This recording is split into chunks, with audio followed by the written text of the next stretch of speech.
We're with retired Sergeant First Class of the Army Will Summers here on Okaloosa Island in Okaloosa County, Northwest Florida. Will, thanks for being with us. Thanks for having me. Yeah, what brings you to Northwest Florida? We're here with the Greater Fort Walton Beach Chamber of Commerce, and we're celebrating the first annual ODA 595 reunion. ODA 595, tell us a little bit about that. Okay, well, an ODA is a Special Forces detachment of Green Berets. ODA stands for Operational Detachment Alpha. 595 was just our group and team identifying number. And so we're a 12-man team trained in unconventional warfare. Some things that make Special Forces unique is you're talking about 12 men, highly trained, very autonomous, free-thinking, outside-of-the-box kind of guys, and then we bring specific talents to the table. So all these guys have had military specialties prior to Special Forces, and then once they go to the Special Forces qualification course, they pick up a higher level 18 or Special Forces Series MOS, that being medical, engineer, communications, or weapons and tactics sergeants. Then we have on the team a chief warrant officer, kind of as the team XO, and then a captain who is our team leader, and we have an ops sergeant and a team sergeant. So those are the senior NCOs that lead the team. What makes us different than the regular Army is the fact that everybody in the regular Army has their specialty and that's what they do. But we practice discipline of cross-training in Special Forces.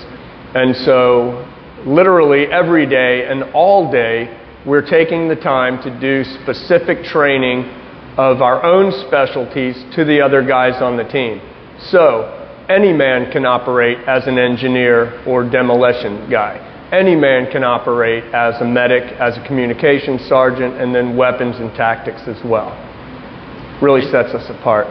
You guys also are multilingual, is that right? Yeah, we receive cultural training for our specific areas of responsibility. Ours was the Middle East. And so we brought really a multitude of languages into Afghanistan when we deployed right after 9/11. But yeah, we have a multitude of languages that we speak. So ODA 595, your group, is famous. You're also known as the Horse Soldiers. That's right. Tell us about that.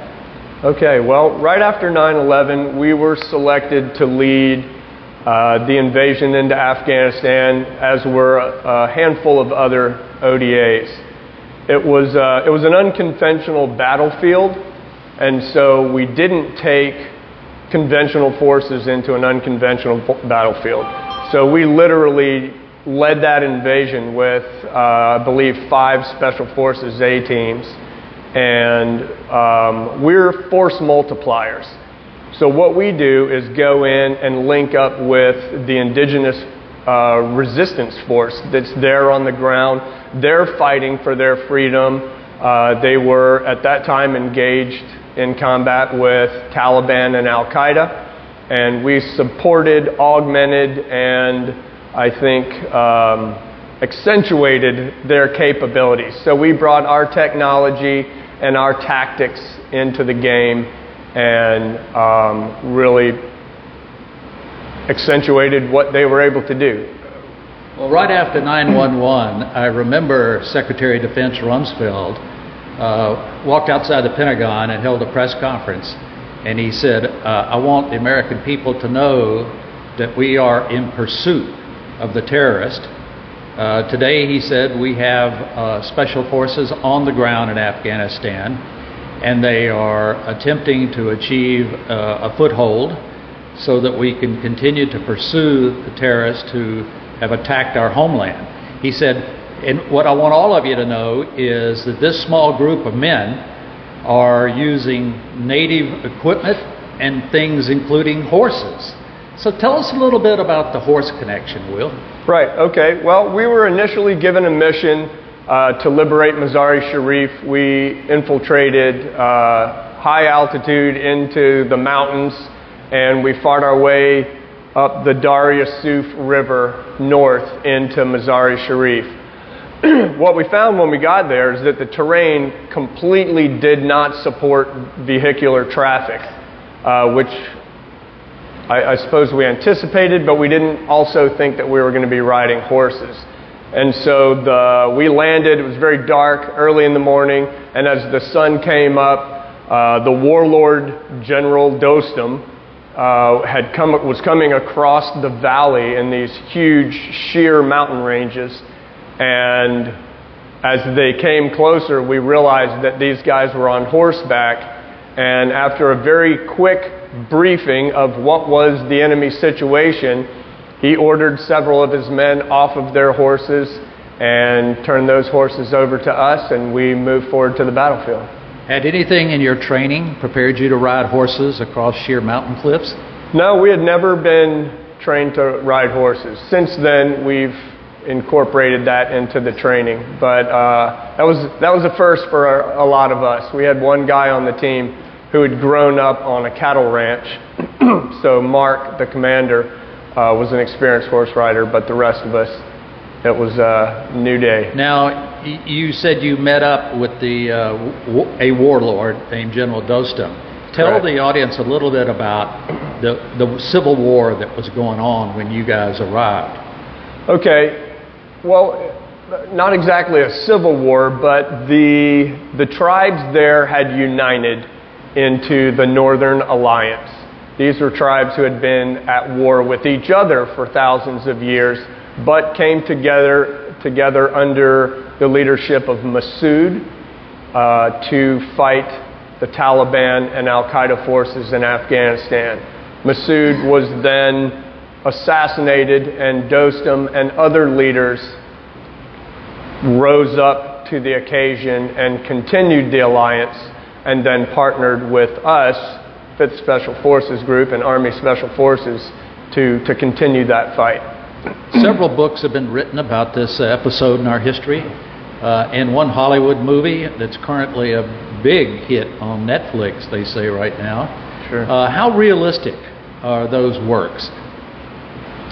I think you'll find more ground truth in the text in the books. You know, a Hollywood movie is a fantastic movie, exciting and fun to watch, but it's not a historical documentary. It's a movie. It's an action military movie, and so it was interesting. You know, I thought it looked a lot like Afghanistan, and some of the timeline was correct, but I think some of the things that were deeds of the Northern Alliance were, you know, superimposed onto the team. But in general, it was a great movie. It was fun to watch. Now, they showed a number of battle scenes, action, firefights. Was that pretty accurate? Were you engaged in firefights most of the time? Certainly not from horseback in the way that they portrayed it. So we did use the Afghan tactics of cavalry charges. And it was against, you know, fortified positions and sometimes armor. But we ourselves, it would make no sense for 12 men in the open to ride horses straight into an enemy onslaught. You know, we wouldn't have made it. We wouldn't have made it 100 yards on horseback. So not very realistic in that aspect, but exciting to watch. So this was really a Northern Alliance technique that was used specifically and strategically in certain areas where the terrain supported it, and it wasn't a day-to-day technique used. Really, we rode horses from the beginning to the end of the mission, but not in this continuous battle charge, you know. When you guys were first inserted into Afghanistan, there were no other U.S. forces there, correct? No, but there were within hours like I said, a handful of teams had been inserted across Afghanistan, and in just 90 days, we literally had the entire country secured with less than 90 men. We were inserted using Task Force 160, the Army's Special Operations helicopter pilots. So those are the guys that took us in. Yeah, that's the SOAR 160 out of Fort Campbell, right? That's right. If I remember right. In fact, your group is headquartered, or was in Fort Campbell. At Fort Campbell, right, still is. Is that where you and your teammates were when you got the deployment order? Sure, yeah. We had been training that morning and found out all that was going on. We knew it was a terrorist attack, and we knew that we would be answering that call.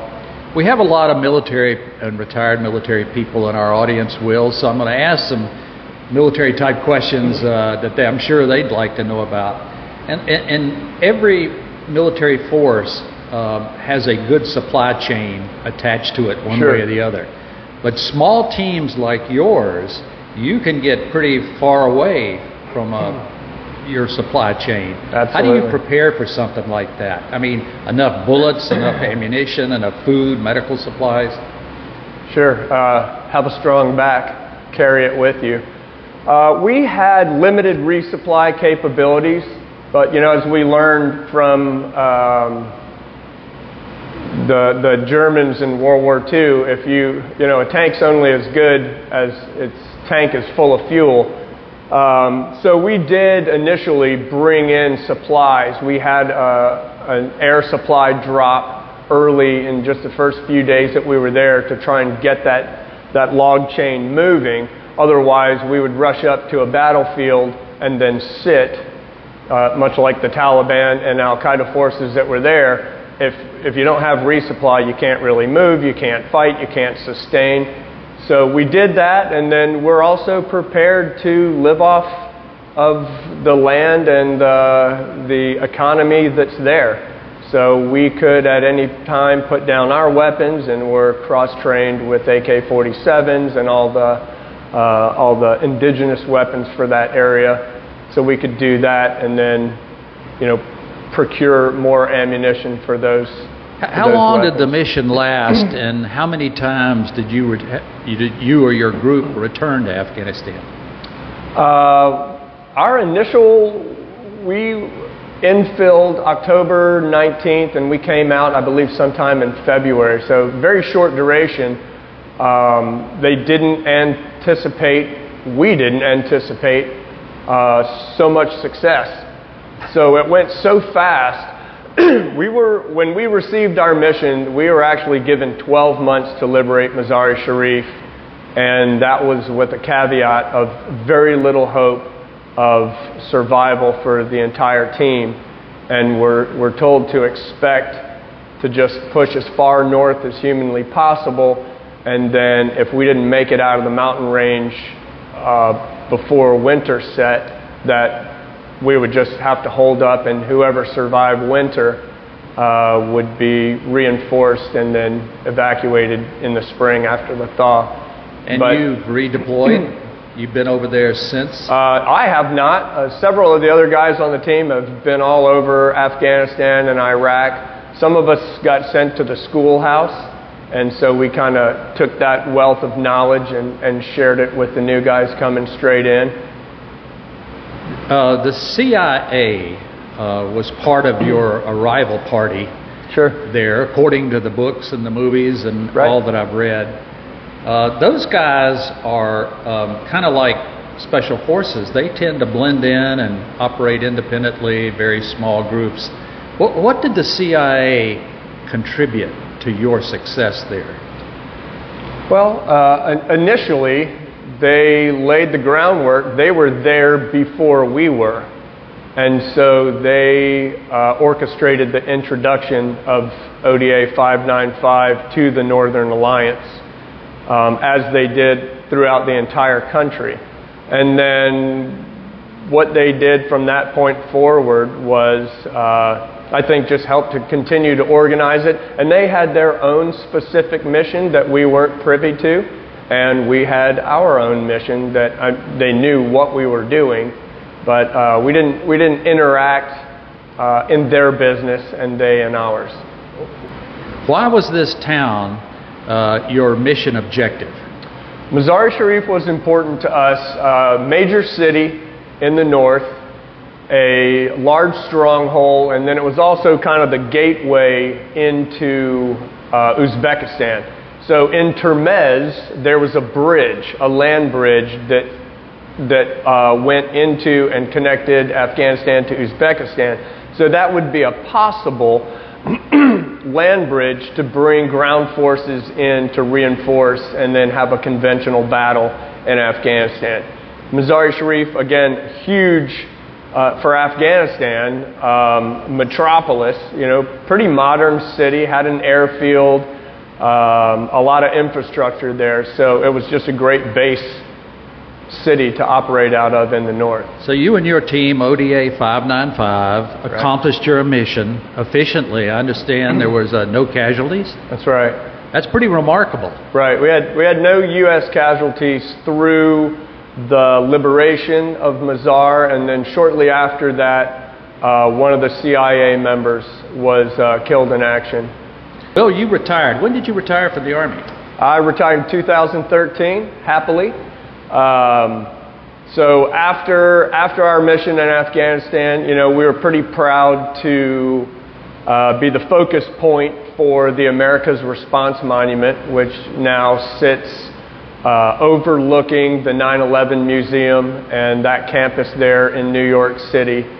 And we're so proud of that monument because of what it represents. What people think initially is they think these horse soldiers, and really it's not the team, it's not ODA 595 as much as just, if you bring that microscope in, you see one aspect, one representation of the American military forces and the American spirit. What I love about the America's Response Monument is it's just a representation of our country. These guys attacked us in the heart of New York City in an attempt to bring America to its knees. And if you look back and you see the pictures just after, it would have been a ghost town anywhere else, but it's just crawling with Americans. No Democrats, no Republicans, no black, white, anything. Just Americans out doing whatever they can to find and bring home one survivor out of 4 stories of rubble. And that's what I love about this America's Response Monument, is I think it embodies whatever it takes, whatever we have to do, Americans will always prove to be Americans. The United States of America comes out in that monument. It's beautiful. Whether if we got to ride horses in combat, or if we have to dig through 40 billion tons of rubble to save one brother American, one fellow American, we're going to do it. Will Summers, retired Army Green Beret Sergeant First Class, a member of ODA 595, the famous horse soldiers of the early days after 9/11 in Afghanistan.